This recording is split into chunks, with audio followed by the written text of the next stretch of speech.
That's okay. Wow. See, my job was to get up here and get you quiet. Yeah. Okay, good evening. Good evening.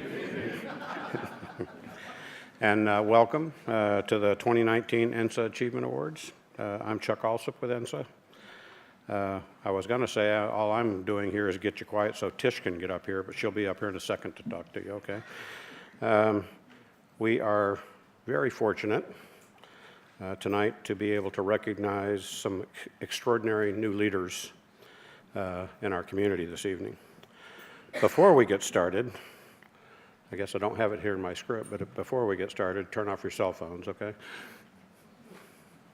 And then the other thing I want to acknowledge here before we get too far along is the folks in INSA that really kind of promote and facilitate this idea of recognizing young folks, inspiring young folks, mentoring young folks, is something we call our Intelligence Champions Council. Throughout the year, our ICC, the Intelligence Champions Council, does terrific work to encourage careers in intelligence and national security, and does some really fun mentoring activities, as well as offering significant behind-the-scenes support to these achievement awards. So I want to thank our ICC, and I specifically want to thank our ICC chair, Jill Bruning, who you're going to see later, and her vice chair, Cameron Ward Hunt, for their service to INSA and their enthusiasm for this event and for promoting mentorship and inspiration to kids. So join me in thanking them.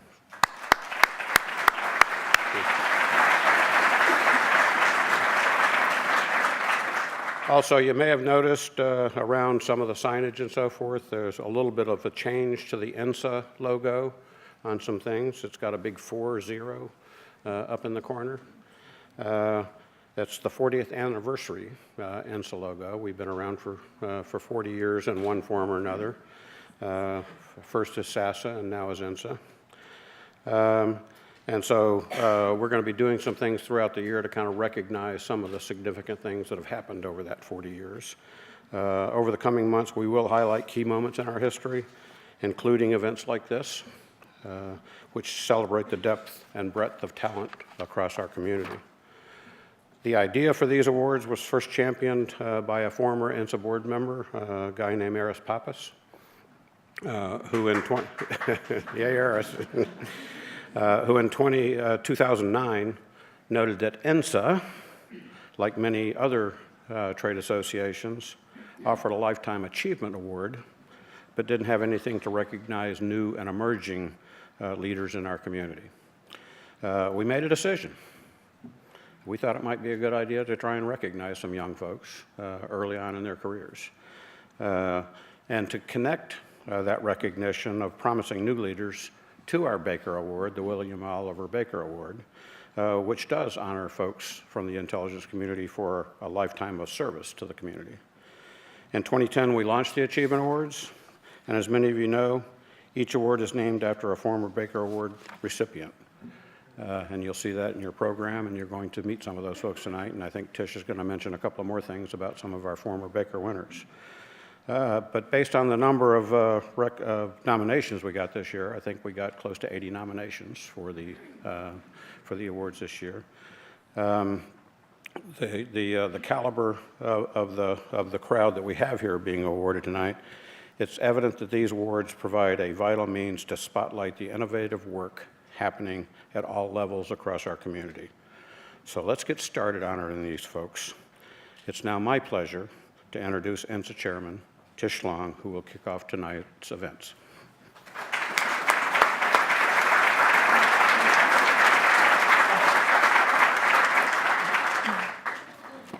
And Chuck, here I thought the 40 everywhere was for my 40th birthday. I mean, I have a birthday next month, 40. Okay, and if anybody believes that, so let me add my warm welcome to everyone here this evening. Gosh, we are standing room only. There are a couple of seats down here for Those who are standing around, if you want to make your way down to the front. So I will tell you, being here tonight, just sharing this celebratory evening with all of you, it's truly an honor. I was not at the first event back in 2010, but I think I've been at almost every one since then. And more nominations every year, and I think this event just gets better and better. A warm welcome to our awardees, and more about that. Tonight, we do recognize 7 exemplary individuals from academia, industry, government, and the military who have made outstanding early contributions to U.S. intelligence and national security. They exemplify leadership, professionalism, mentorship, and commitment to excellence. Looking around this room, not only our awardees, but others out there, I am filled with inspiration and hope. Now, our recipients work some pretty long hours at times, and at times far from home. This commitment to excellence demands a lot from their families as well. And I would like to offer a very special welcome to the friends and family members of our recipients. We'll get to do that again. We appreciate everything that you do to support your loved ones' dedication to mission. And I would now say, please join me in a round of applause, but thanks for that leadership there. We have already done that. A warm welcome also to Lieutenant General Bob Ashley. Bob, thank you for your continued support of our up-and-coming leaders, as well as your support for INSA. And of course, thank you for being here this evening. We look forward to your remarks. Also in attendance this evening is the one and only Charlie Allen. Charlie serves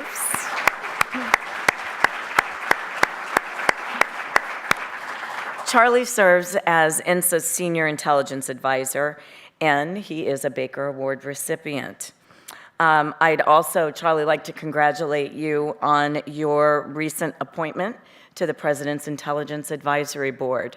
So I know that you received your 40-year pin when I received my 20-year pin. That was just a couple of years ago. So Charlie, we're expecting many, many more years of great things from you, but thank you for being here.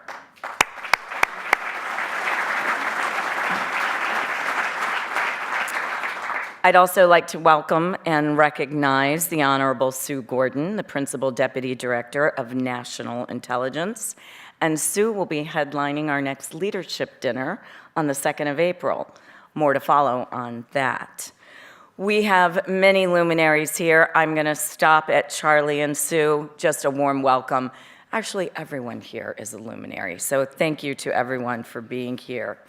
We are fortunate to have Dick Kerr and Bill Studeman with us tonight to present their namesake awards, meaning they are both Baker Award recipients.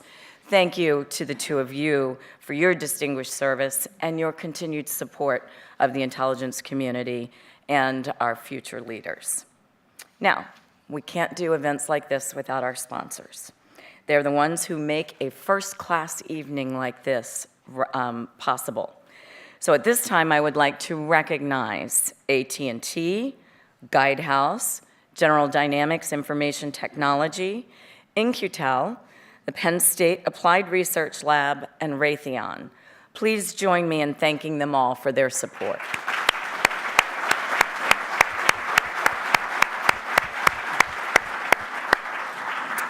And with that, I would now like to welcome John Balaguer, Vice President of Engineering and Technology at Raytheon. Raytheon is the premier sponsor of tonight's award ceremony, and John will be introducing our guest speaker.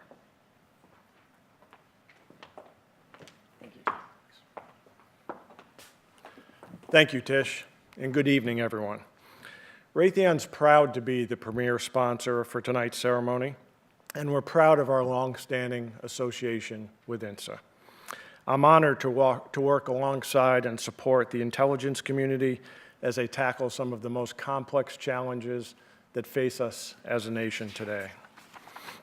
As many of you know, Raytheon's partnership with the Intel community spans several decades, and we've supported many missions and many programs over those years. Tonight, I'm pleased to introduce Lieutenant General Robert P. Ashley, Jr., Director of the Defense Intelligence Agency. A career Army intelligence officer, Lieutenant General Ashley was named the 21st Director of the DIA in October of 2017. In this capacity, he serves as the principal advisor to both the Secretary of Defense and the Chairman of the Joint Chiefs on matters of military intelligence. He also chairs the Military Intelligence Board, which coordinates activities of the defense intelligence community.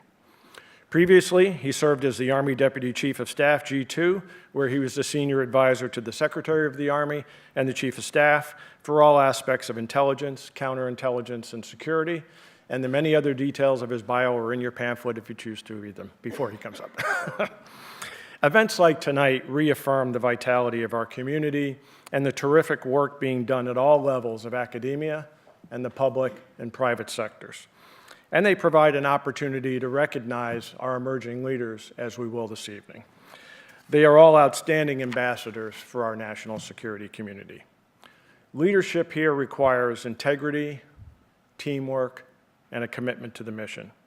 And Lieutenant General Ashley certainly embodies these qualities. Please join me in welcoming him to the stage this evening.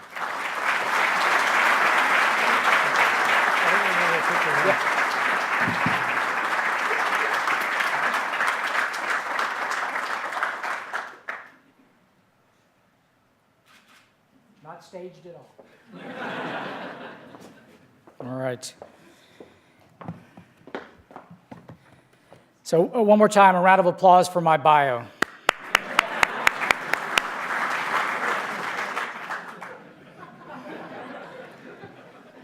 Only my kids enjoy hearing that time and time again.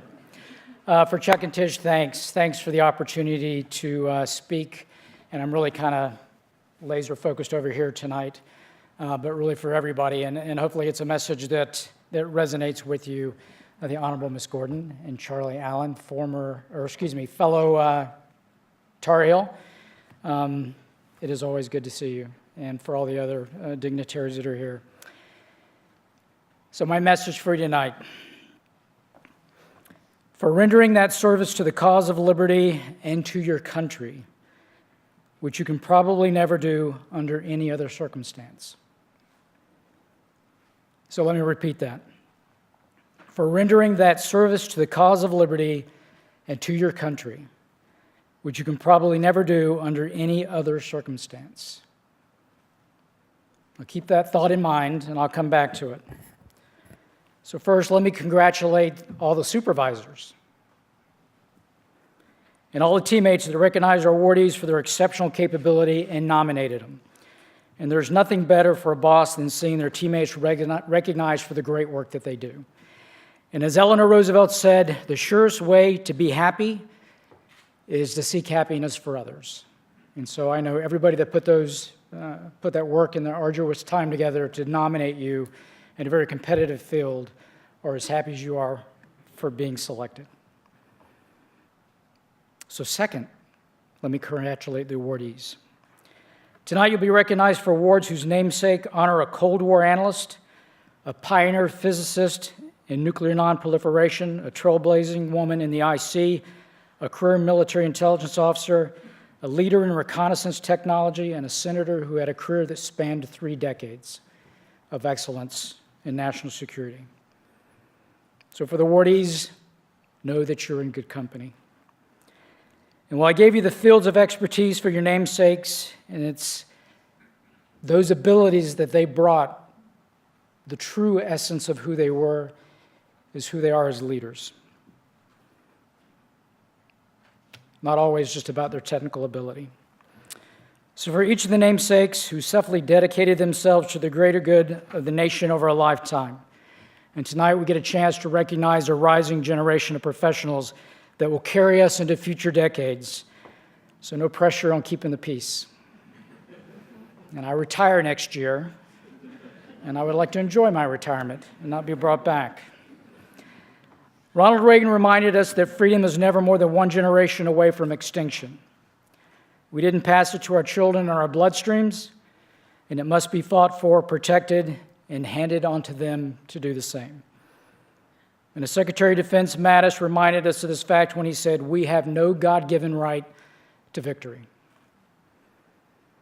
So know that you represent 1% of a population that defends the nation, and the weight and the hopes and dreams of all of them rests on your shoulders. So what's my message tonight? What I want you to walk away with?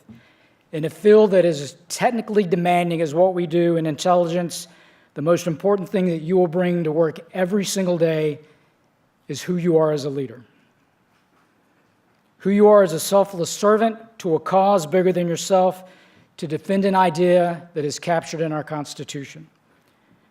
An idea that countless Americans have raised their right hand and sworn an oath that they will die to defend.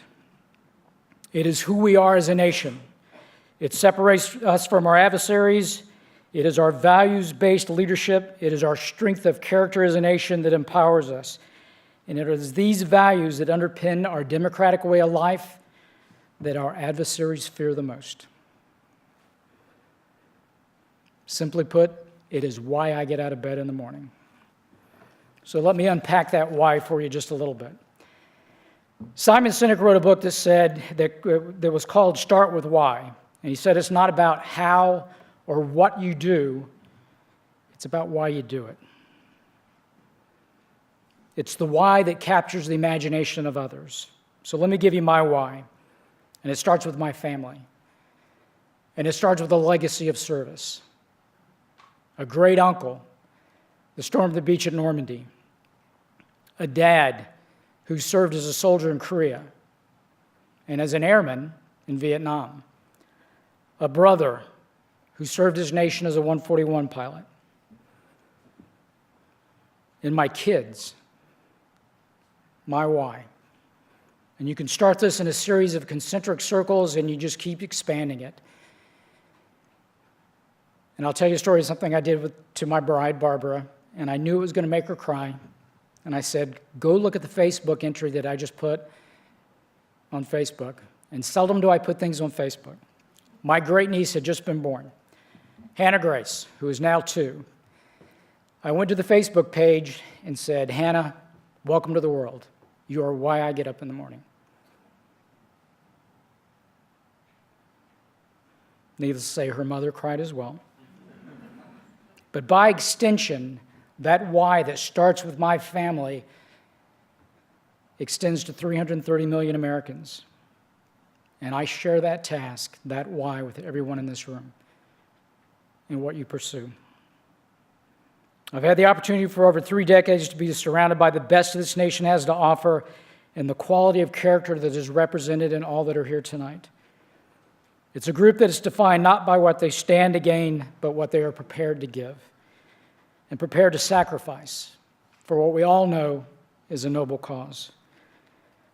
During testimony in front of the Senate Select Committee for Intel last month, I was asked by Senator Burr, what message would you want to pass to your workforce about what your agency does?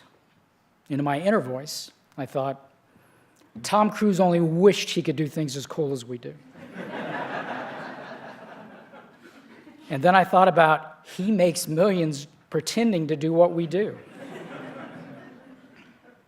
So just imagine, and this is what I said to Senator Burr, imagine every day if your task was to defend the hopes and dreams of 330 million Americans, how could that not get you out of bed in the morning? So let me go back a few years. 2007, my youngest son, Justin, has just gone to East Carolina. And what do they do early in the year? They have Parents' Weekend, right? So Parents' Weekend coincides with a football game. So the Pirate Nation is out there, probably 60,000 strong. I am a week away from deploying with my brigade. I'm a brigade commander in 18th Airborne Corps to go to Iraq for 15 months. And I'm standing in the stadium, and there's 60,000 people, and they play the national anthem. And as I look around, for those that have not taken their hat off or are still talking, I feel this overwhelming sense to counsel a lot of people. But I worked through that. But the thought that comes over me, I'm a week away from taking my brigade into combat for 15 months. And as I look out over the 60,000 people, the only thought I have is, enjoy the game. Enjoy your life. I got it. That's what I signed up to do. And that's what that 1% does every single day.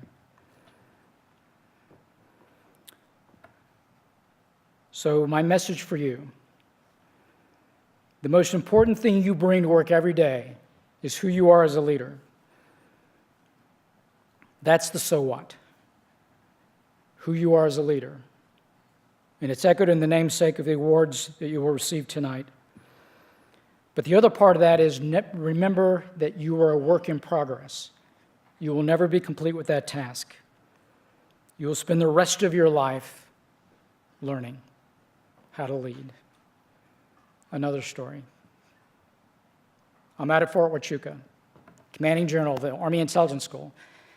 General Kimmons will appreciate this one. So after the advanced course, which is all our captains come out, and the captains are the ones that have achieved such a sense of self-worth that it becomes difficult at times to communicate with them. And so I look at all the after-action reports, and there are 2 in separate courses. And what they write is, I don't know why we're teaching leadership, I know how to lead soldiers. And the thought to myself was, I wish they would have put their names. I've been working on this for 3 decades. I'd like to have your insights.